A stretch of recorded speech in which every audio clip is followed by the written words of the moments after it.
Hello, this is Fiona Cuthbertson coming for the pod to record another episode of Off the Cuff. This week we're lucky enough to have Kat Mahale. Having dealt with mental health issues herself, Kat specialises in therapeutic photography with the aim of providing people with a visual aid that enables them to think about the positive aspects of their lives. She has just undertaken a TEDx talk to share her perspectives around how important it is for people to have a balance in their life and how to reassess their choices for better outcomes. Welcome, Kat. Thank you. Lovely to be here. Well, it's great to have you on the show. So, firstly, can you tell us a bit about your background and how you ended up in therapeutic photography? Actually, it starts back in my early 20s when I ended up in hospital after trying to take my own life. And that started a rather painful process in and out of talking therapy for about 25 years. Do about a year and a half with a therapist, feel a bit better, and the sessions would come to an end. But a few months later, I'd be back asking for help. After quite a long time, I became very tired of talking and decided I wanted to do something different. I wanted to approach my mental health creatively. And I'd had this idea in my head for a self-portrait shoot that just wouldn't go away. And I knew it wouldn't go away until I created it. And the aim really was to look myself in the eye, to face myself fully, and to see if it was as bad as it felt. And if it wasn't, I was just going to park my mental health and stop looking for my answers and basically give up hope and try and get on with my life as best I could. So I sat with my most difficult emotions and photographed what was there. And I was really surprised what I saw looking back at me in the images. I didn't see a woman that I didn't like or was ashamed of. I saw a woman in pain, and the only person that could help her was me. And it was a very transformative moment. And I think those vital inches between my brain and the computer screen allowed me a space of objectivity to see myself as a slightly different person. In that, I was able to grant myself compassion for the first time in my life. And then I started some self-care, which I'd never done before. Every day I felt better and better and better. And every day I'd wake up and think, maybe today is the day I'd feel rubbish again, and I never did. And it's been the catalyst for everything I've done since. And I discovered 2019 that therapeutic photography is actually a thing, and I've been using it and studying it ever since. And what has driven your interest in helping other people? The term wounded healers is a great term to use here. A lot of people in whatever kind of therapy often come to it from a place of having gone through their own difficulties first. My passion is to help people move through their difficult experiences much quicker. So rather than people sitting in talking therapy for 25 years and not getting anywhere, helping people understand that there are alternatives out there and they don't have to spend 25 years doing something that's not working, whatever that thing may be. There are other creative ways to look at your mental health and to approach self-care. You say that people often come to therapy when they find themselves in crisis. So how can you change perception and actually be helpful for more people to take care of their mental health earlier? There's a misconception that taking care of our mental health is in some way selfish. And in fact, the opposite is true. When we're in a difficult place mentally, it can impact those around us as well as ourselves, whether we're projecting how we're feeling onto loved ones or the people that are looking after us. So by looking after ourselves, we're in a much better position to then help others. So everything does start with the self. True change starts with personal change. And that's the change we need in the world more than anything. And once you are in that space of, internal peace, then helping other people comes exponentially easier. It's really the gift that just keeps on giving. And we need to start with ourselves. That's the most important thing. Do you feel that there's enough understanding between the intersections of disability, trauma, chronic illness and mental health? No, I think we tend to treat the symptoms or the causes in a singular way rather than taking a holistic approach to mental and physical health and self-care. We're not just one thing. When we're struggling in one area, it of course impacts many other areas. And if we don't take that holistic approach, then we fix one bit, but then the other bits are still there. So I think it's really, really important to, as a matter of course, to treat ourselves holistically. Talking of holistics, as women, we are often trained from a very much younger age to take care of others and be kind. Do you feel this means that we're more likely to be in a vulnerable position and open to abuse and therefore needing therapy in the future? Yeah, I think as a general rule, we're conditioned to be carers, to look after everyone else, putting ourselves down the list, more often than not last or not even on the list. And I think that leaves us open to not looking after ourselves properly and things spiral out of control. I think society demands way too much of us, increasingly so that the expectations on us are ridiculous. We're expected to be mother, wife, housekeeper, hold down an amazing career, all these things all at once. That's what society says. And actually, we're always at choice. There's definitely a shift going on, I'm noticing, in the world when women are opting out of what we're told we should do. And we're more and more choosing independence or not to be a parent. And we don't have to buy into these stereotypes. I think one of the most powerful things we can do for the next generation is to encourage expansive thinking, courageous action and curiosity, and to ask what if, or what's the opposite of what I'm told I should do, and what can that open up for me? Talking about being courageous in your own personal work as a therapeutic photographer, if you could be remembered for one piece of work, what would it be? My face-to-face work, because that's all about self-acceptance and about personal change, and that's the best way we change the world.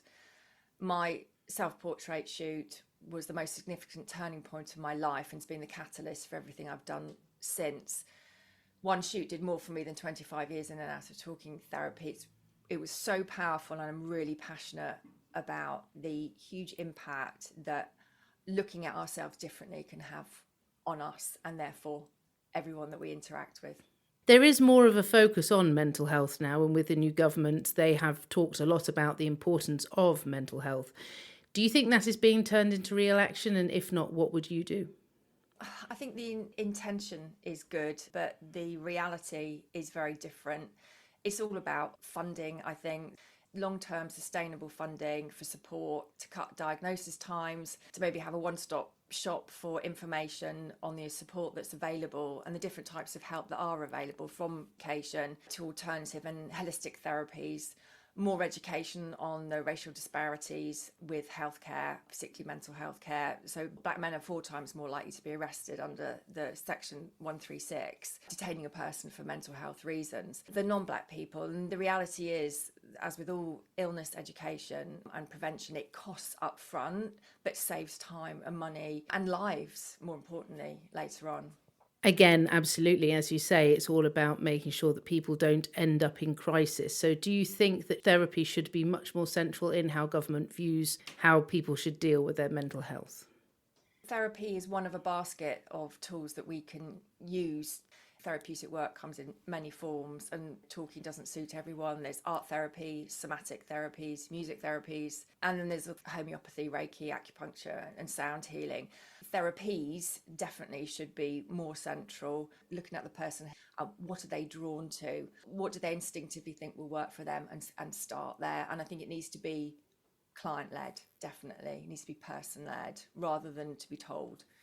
A way that people can ensure that they have knowledge regarding therapeutic photography is through studying, and you have just graduated with a distinction in therapeutic photography from Robert Gordon University. However, the course is no longer continuing. Does this give mixed messages about the importance of therapies like this? Yes, unfortunately it does. It was the first formal qualification in the world and only ran for 3 years. So there's less than 100 people in the world who have this qualification. And I really hope it gets the opportunity to run again, as I know people who couldn't register on it last year when I did, and now they just can't do it. Mental health stuff just gets pushed back. Lots of issues wouldn't be so bad if we had much more access to things like therapeutic photography and just normal talking therapy. Why do you think that it was cancelled? Is it a finance thing? It was, yes.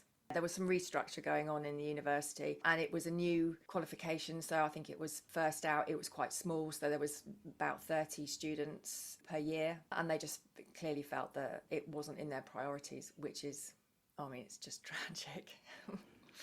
Absolutely. There are a number of issues that make women vulnerable. What do you think doesn't get the coverage that it should? I think there are many things that don't get the coverage that they should, but the one thing that really stands out for me is online harassment and stalking, violence against women. It's so prevalent in society, it's so prevalent throughout the world. It feels like we are vulnerable wherever we go. And even when we don't go anywhere, we're vulnerable. The crime bill is just going into the House of Lords. One of the issues that is occurring is a lot of violence against women on trains. This is not an issue that has actually been raised in the bill so far. Do you think that that is a mistake and should be rectified? It definitely should be in there, yes, absolutely. A train, whether it's overland or underground, is an enclosed space and it can be really frightening.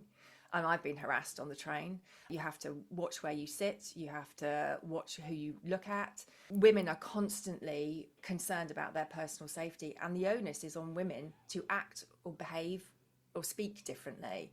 And actually, the onus needs to be on educating men, getting them up to speed with the lived reality of what it's like to be a woman who is harassed. And I think it includes our world systems as well, because we seem to constantly put male predators in places of power and authority, which what kind of example is that for men? If you're one of the ministers within the Justice Department responsible for this area, what would you do to bring this issue more to the forefront? Well, I think I'd start with the department, educate those people first so they can then go out and speak to the general public, their constituents. For all starts with self, all starts from within and your immediate surroundings. If you can have meaningful conversations immediately around you, then those meaningful conversations will spread. And I think that kind of grassroots level conversations is really important. You've just done your first TEDx talk. How did you prepare for that? Practice, practice, practice. We had a really great support system around us. The team that ran it were brilliant. It was all about practice, and I visualise my speak, so I walk through rooms and go to different places in the rooms, and that's how I remember what I need to say. But it was really nerve-wracking. I'm not sure I'd do another one, although I did say that the day after, and then I think it's a little bit like childbirth. Now I'm a bit like, oh, maybe I would do another one. And how did you decide what you were going to focus on in your TEDx talk? There wasn't really anything else that I felt like I wanted to talk about.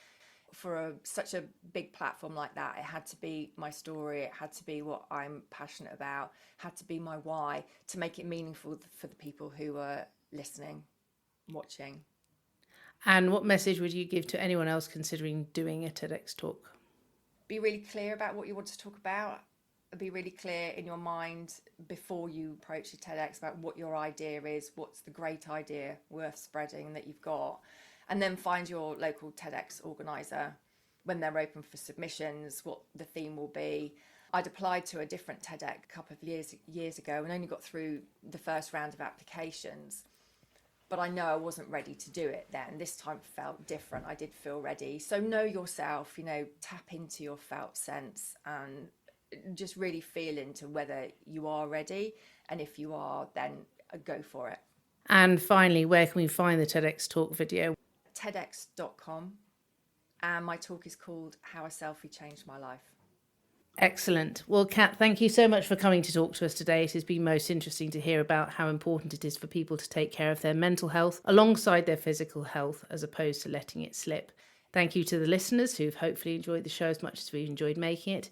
If you have any questions regarding the podcast today, please feel free to comment. If you think it's worth coming back, please like and subscribe. If you feel you need something to tide you over to the next podcast, please buy my book Party Games on Amazon. And on that note, I'll see you next time. Hope you have a good week, one and all.